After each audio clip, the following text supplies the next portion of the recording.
Chapter 28. Day dawns in Switzerland. We read in the first chapter of Genesis that before the light dawned on the dark and empty earth, the Spirit of God was hovering over the face of the waters. There is a remarkable parallel in the case of Christendom at the beginning of the 16th century. Deep darkness prevailed when suddenly, not in one, but in almost all the countries of Christendom, the light began to shine. It was a universal work of the Spirit of God. When we turn our attention to the work in Switzerland at this epoch, we find that ere Luther was heard of publicly, Ulrich Zwingli had already begun to preach salvation in Christ alone. Zwingli was born at Wildhaus, a village in the valley of Tockenburg, on New Year's Day, 1484, the third of a family of 8 sons. He was only a few weeks younger than Luther. His father was a bailiff of the parish and desired to give him an education suited to his talents. When about 9 years of age, he was sent to Wesen and then to Basel. Making rapid progress in his studies, he was then sent to Bern. An attempt having been made by the friars to lure him into a monastery, he was called home, but the love of learning was kindled in him, and he was given the opportunity of further study in Vienna. Other men whose light was later to shine in the great movement soon to begin were having their eyes opened in these days. In 1512, Capito, curé of the Cathedral Church of Basel, expounded the Epistle of the Romans to his hearers and began to see the truth for himself. Lampadius had gone to Stuttgart in 1514 to study Greek and Hebrew under the famous Reuchlin, and had helped Erasmus in his translation from the Greek. At Basel, Zwingli had come under the teachings of Thomas Wittenbach. Skilled in the original tongues of the Bible, he had drawn direct from the fountain of truth. He was accustomed to say, "The time is not far distant when the scholastic theology will be abolished and the ancient doctrine of the Church restored. The death of Christ is the only ransom for our souls." A fellow pupil of Zwingli's at this time was Leo Juda, who was also to play his part in the coming revival. Thus was God preparing the way. When but 22 years of age, Zwingli became pastor of Glarus, a village near to his own. His parish covered a third of the canton. The warrior Pope Julius II was fighting against the King of France, and the men of Glarus had been enlisted in the papal army. Young Zwingli went with them as chaplain. His eyes were opened to the vices of Italy and the evils of the papal system. On his return, he devoted himself to the study of the Scriptures. "When," he said later, "I began to give myself wholly up to the Holy Scriptures, philosophy and theology would always keep suggesting quarrels to me. At last I came to this: thou must let all that lie and learn the meaning of God purely out of his own simple word. Then I began to ask God for his light, and the Scriptures began to be much easier to me, although I am but lazy." While he was used to commentaries, he did not admit that any man or any body of men had exclusive ability to interpret Scripture or authoritatively explain it. The Spirit who inspired it, he claimed, would reveal its meaning to each earnest and prayerful reader. Thus was a solid foundation laid in Zwingli's soul. The great truth which Luther learned and taught was justification by faith. The cardinal principle which Zwingli embraced and insisted on was the sole authority of the Word of God.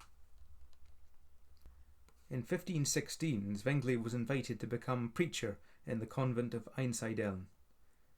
Its abbot was not in favour of the superstitions of the church and had actually discontinued the celebration of the Mass. Yet the convent of Einsiedeln was the most famous in all Switzerland and Upper Germany, and a great resort of pilgrims, for it possessed an image of the Virgin which was reputed to work miracles. Over the portal was a sign indicating that plenary indulgences were to be obtained within. Zwingli looked with compassion on the superstitious multitudes who came, many from distant places. He boldly proclaimed the folly of it all. He preached the gospel. He spoke to them of Christ crucified, of the full and eternal efficacy of his sacrifice, and that through him pardon is offered without money and without price. Some were offended to think that their journey and trouble were useless and vain, but others listened eagerly and drank the water of life. Thus a stronghold of superstition became a centre of the gospel. The crowds began to vanish and the shrine to be forsaken, much to Zwingli's joy. He was permitted to serve the cause of truth in that place for 3 years. In January 1519, he became a preacher in the Cathedral of Zurich and began to read and expound the Gospel of Matthew. Numerous and eager audiences listened to him telling of a free salvation. All Switzerland was affected. "Glory be to God," the listeners were heard to say. "This man is a preacher of the truth. He will be our Moses to lead us forth from this Egyptian darkness." Samson, one of the Pope's pardon mongers, was on the way to Zurich.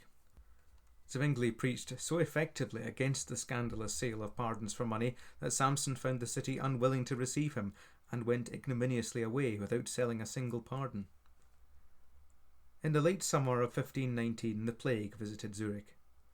Zwingli was constantly at the bedsides of the sick and dying. At last he too was stricken. Himself now at the point of death, he proved the solid worth of the gospel he had preached. In these solemn moments he penned the following poignant verses, which remain a living testimony to the faith of his soul. "Lo, at the door, I hear death's knock. Shield me, O Lord, my strength and rock.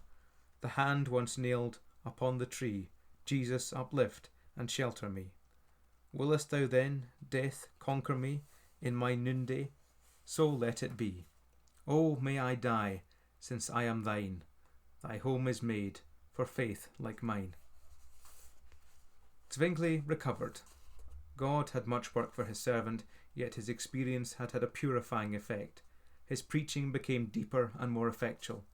A large cathedral could not hold the would-be listeners. Yet all this while he continued to practice the rites of the Church, even the Mass. His aim was positive, not negative, to preach the truth, not to overthrow the existing order. The truth, he felt, would inevitably displace error when it had found its place in men's hearts. Meanwhile, others were labouring elsewhere. Capito and Hedio were preaching the gospel at Basel. From that city, Luther's writings were now issuing from the press and finding their way into England, France, Spain and Italy. Myconius was labouring, although on more barren soil, at Lucerne. Mayer and Haller and Kolb were sowing the good seed in Bern. The Lord of the harvest was now sending other labourers into his fields. Within the short space of 10 years, a large part of Switzerland had been won for the gospel. The images were removed, and the worship of God cleansed from Romish rites. Audiences sometimes became too great for the churches to hold. The people assembled to listen to the preacher and sing psalms in the fields and meadows. Luther's German translation of the New Testament was introduced into Switzerland in 1522, and Zwingli himself wrote, "Every peasant's cottage became a school in which the highest art of all was practised, the reading of the Old and New Testament. For the right and true schoolmaster of his people is God, without whom all languages and all arts are but nets of deception and treachery. Every cow and goose herd became thereby better instructed in the knowledge of salvation than the schoolmen." But the 5 forest cantons did not share in this blessed revival. Not only did they cling to the superstitions of Rome, but they became opponents and persecutors of those who had embraced the gospel. As in the other countries at this time, the secular power mingled in the work of reform. This is the fundamental weakness of the Reformation period. Switzerland, a federation of little self-governing communities, was now divided. The 5 forest cantons, Lucerne, Zug, Schwetz, Uri, Unterwalden, made a compact with Austria against the reformed cantons, thus infringing the constitution of the Federal Republic. Zurich unwisely attempted to boycott the forest cantons. Civil war ensued. At the Battle of Kappel in 1531, the small force of Zurichers were overwhelmed. Zwingli, who had accompanied the troops as chaplain, and 25 other pastors lost their lives. There was another battle at Zug in which Zurich was again defeated. Rome was exultant. Te Deums were sung in the papal city and in Catholic countries. The Mass was restored, but the gospel by now had so strong a hold on the hearts of the people that it could not be eradicated. A compromise was effected, and toleration for both parties was agreed upon. From this time forward, the progress of the gospel in Switzerland was slow and silent. What Zwingli was to German Switzerland, Farel became to French-speaking Switzerland. Arriving in 1526 at Aigle, he began to evangelize this beautiful but benighted land. He began as a schoolmaster, sowing the seed of the gospel along with secular instruction. Later he began to preach openly. God was with him. One place after another received the gospel. In Neuchâtel, the victory was commemorated by an inscription on a pillar of the cathedral which ran, "On the 23rd October, 1530, idolatry was overthrown and removed from this church by the citizens." Opposition and persecution dogged his steps, but he was preserved and supported in a wonderful way. He often had before him the conquest of Geneva for the gospel. Geneva was a stronghold of Rome, and when Farel finally entered it and proclaimed the glad tidings of free salvation, he was treated like the first preachers of the gospel, and barely escaped with his life. However, he induced a young man named Froment to go there. Froment did as Farel had done elsewhere. He started a school. Beginning with the children, he soon had a class of adults who came to hear the gospel. Wonderful success attended his efforts. God was evidently working. Those who were converted drew together and formed a little band of believers. He was urged to preach in the market square. This took place on New Year's Day, 1533. Froment was now driven out of the city, but the work proceeded. The seed had been sown and was producing a wonderful harvest. Believers met in secret and partook of the Lord's Supper in its pristine simplicity. A plot was hatched to massacre every Protestant in Geneva. Being warned, these stood for their lives, armed and ready to repulse their would-be murderers. By a wonderful intervention of Providence, some merchants from Freiburg, sojourning in the city, succeeded in making peace, but it was for a time only. However, the hand of God seemed over the flock in Geneva, and once again the dangers were averted. The gospel was rapidly gaining the hearts of the people. At this juncture, Farel returned with Froment and Viret. Attacks now came from without, and the city had to face a siege by partisans of Rome. The citizens destroyed the suburbs to strengthen the ramparts. On the 27th of August, 1535, the city council issued an edict enjoining that public worship was henceforth to be conducted according to the rule of the gospel. Geneva was now a Protestant city. On May 21st in the following year, an extraordinary event took place. The whole body of citizens, led by their magistrates and ministers, took an oath to renounce the doctrines of Rome and live according to the teaching of the gospel. Laws were made prohibiting gambling, blasphemy, dances, lascivious songs, and masquerades. All were to be in their homes by 9 o'clock at night. Sunday was to be a day of rest. In August that year, Calvin entered Geneva. Some account must be given of this remarkable man who influenced not only Geneva, but left his mark on the whole of Christendom. Calvin was a Frenchman, born at Noyon in 1509. From his youth he was marked by a serious turn of mind, an upright life, and devoted to the Romish religion. While studying in Paris, he was influenced by his cousin, Olivetan, who was a disciple of Lefebvre. They had many a heated discussion as to the truth, which left their impress on Calvin's young mind. One day he witnessed the burning of a martyr, and was much affected by the calm way in which he faced his cruel death. He was led to read the Scriptures. A light of Christ's atoning death broke into his soul. A bitter conflict took place in his soul, for the authority of the Romish Church held him, as so many others, in terrible bondage. But his chains were broken, and he left in heart the Church of Rome for the Church of the Bible. This was in 1527. Hitherto his studies had an ecclesiastical career in view. His plans were now changed, and he decided to study law, a course which led him first to Orleans, then to Bourges. Bourges was in the domain of the Queen of Navarre, a protector of those who held the faith of the gospel. Here he abandoned law to preach the truth. Returning to Noyon on the death of his father, he passed through Paris. He was in the city on the day that Berquin, one of the first noblemen of France, was burnt at the stake. Berquin was a humble Christian and a zealous evangelist. About this time the Queen of Navarre had opened the doors of the Palace of the Louvre for gospel preachings, a proceeding which the king condoned, as he was at this time disposed to curry the favour of the Reformation party in Germany for political reasons. Many at this time were looking for a great gospel victory in France. In 1533, Copp, the rector of the university, was persuaded by Calvin to read for his inaugural address a paper which he, Calvin, had composed. It was evangelical in its substance, though academic in its form. The papists quickly saw the implications, and a storm arose. Both the rector and Calvin had to flee for their lives. Calvin was in his room when the officers arrived to arrest him. He was hastily let down by friends through the window and escaped by the skin of his teeth. Leaving Paris in the disguise of a labourer, he escaped to Angoulême, where he found refuge with a nobleman of his acquaintance. There, after resting for 6 months, he departed for Poitiers. In that city he quietly spread the gospel and gathered round him, more or less in secret, a company of converts. They even took the Lord's Supper together in a cave subsequently known as Calvin's Grotto. When he quitted Poitiers to return home on the death of his father, he left a little congregation of believers behind him, meeting according to scriptural principles. He greatly desired to further the gospel in the capital, and he went once more to Paris, arriving at a time when the king was trying to bring about a union of the Reformed and Roman churches. Before long, however, he left Paris for Strasbourg. It was well he did, for the storm over the placards burst out almost immediately, and many Christians lost their lives in the awful persecutions which followed. Calvin was in Basel when the news reached him. Now, at 27 years of age, he sat down and wrote his Institutes. The first edition only contained 6 chapters, but it was enlarged in the following 24 years.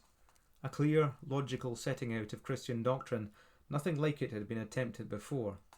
It spread rapidly among all classes and became in itself a powerful preacher. The value of a clear exposition of Christian faith after ages of Romish darkness and superstition can hardly be realized in our more enlightened times. He retired at this juncture into a temporary oblivion, finding a refuge at the court of the Duchess of Ferrara, who was a friend of the gospel. His next move, after a short space, was to Geneva.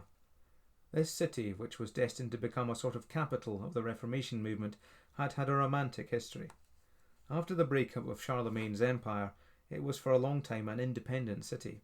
At the beginning of the 16th century, it was about to be absorbed by the Duke of Savoy. Suffice it to say that it retained, with the help of other Swiss cities, its independence. Now came another phase in its history with the arrival of the gospel, to which we have already referred, its acceptance by the citizens, and the overthrow of the Romish form of worship. In August 1536, Calvin arrived in Geneva unannounced. His presence was quickly revealed. Farel urged him, even adjured him, to stay and work in the city. Though reluctant at first, he was persuaded and threw himself wholeheartedly into the work. The remarkable, peaceful revolution in favour of the gospel had just taken place.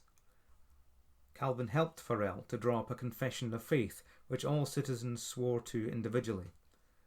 This took place in November 1536. It must be borne in mind that Geneva was an independent, self-governing community, all the citizens in fact having a part in its government. Of their own will, the people of Geneva set up a theocracy on Old Testament lines. God was regarded as its head and the Bible its code. The plan, however, was Calvin's. Church and government were allied, but the church was self-governing. He modelled his church order on the New Testament, in which he saw the 2 offices of elders and deacons, but from among the elders there were elected pastors and teachers. In this, both the magistrates and the people had a voice. A consistory of ministers and laymen watched over the morals of the members, and those who remained obdurate after rebuke were excommunicated. But all the 20,000 inhabitants were not truly converted persons, though doubtless a big proportion were. The worldly element rebelled at the strictness of life enjoined upon them, and finally succeeded in getting Calvin banished from the city. Disorder and licentiousness, however, grew, and after 2 years the people of Geneva begged Calvin to return. Having undertaken the onerous task of caring for the spiritual welfare of Geneva, Calvin spared himself no labour. He preached, he taught, he visited, he wrote treatises, and conducted an immense correspondence. He arranged that every family should be visited at least once a year. The poor, too, were cared for. Under his influence, Geneva flourished and became, in a way, the metropolis of the Reformation. Thither fled persecuted Christians from many lands, and there they were succoured. Popes and princes would fain have wiped the city off the face of the earth, but divine providence protected it, and it remained an oasis in the European desert during those dark days when the movement in Germany had undergone an eclipse, and the League of Protestant Princes, having been defeated, Romanism was for a time largely restored in Luther's homeland. The little city prospered materially by the diligence and piety of its people, and became, too, a centre of learning and culture. Calvin was, however, continually opposed and even persecuted by the worldly element in the city. They complained of too many sermons and too many religious books. Yet, amid it all, Calvin went on his way. He lived simply, even poorly, and died a poor man, for he served God, not mammon. During the last years of his life he toiled on amid much physical suffering. In the year 1564, on the 27th of May, Calvin fell asleep. Over his grave no monument was raised, and its exact location is in doubt. In a short life of less than 55 years, he accomplished labours that might have occupied several normal lifetimes. In some things, doubtless, he erred or fell short, for what servant is there who is perfect? But the whole bent and tenor of his life was an utterly selfless devotion to what he believed to be the will of God. The master of the servants will, in a coming day, put his own assessment on his life and labours, and grant him his due reward.